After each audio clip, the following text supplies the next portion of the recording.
Hello and welcome to Trackchat for the Ellerslie Christmas at the Races on Saturday 6th of December.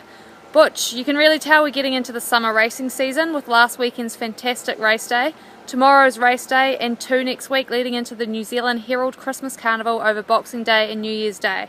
But for now it's all about tomorrow, so Butch, tell us what we've got to look forward to on Saturday.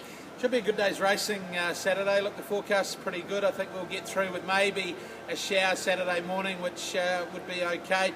Track's going to come up as a good 3. We've been irrigating all week.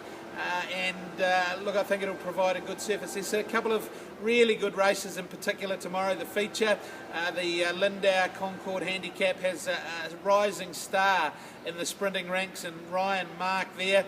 It's his first look at Ellerslie, so they tend to take improvement from that.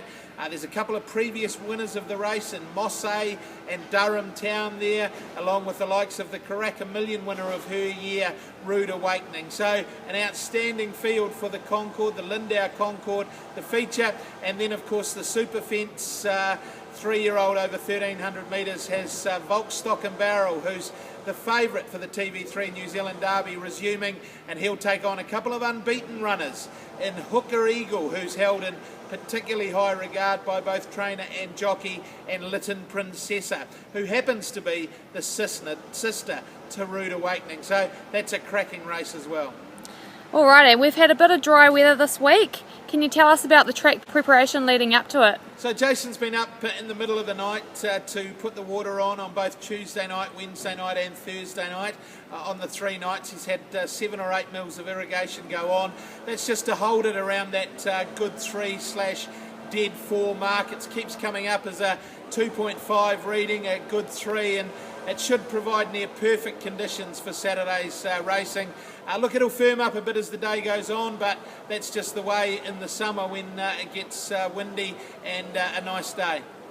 Perfect. Alright Butch, for the not so racing savvy, can you give us some handy punting tips throughout the day for the other races? Look, that race 2 that we spoke of, the hot race for the 3-year-olds, I think the Quinella of the day is Volkstock and Barrel and Hooker Eagle.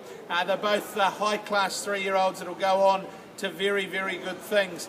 Race 6, the race before, the Lindau Concord, you could give LA Eagle another chance. He was a beaten favourite resuming. I think he'll have derived benefit from that. And the hardest for him to beat may well be the stablemate in Sonseer. She was good enough to race in a Queensland Oaks at her last preparation, and she's resuming over 1,200 metres and could sprint well fresh. And I thought in race number 8, Chazelle, she's had 2 runs back now. 2,200 metres will suit her down to the ground. She's out of an Auckland Cup winner, and she's a very promising staying mare. So there's a couple of pointers towards heading to the right side of the toe. Perfect. Thanks so much for your tips, Butch, and we'll be back at it again before the first of the Barfoot and Thompson Twilight Summer Series next Wednesday afternoon. Good on you, Jess.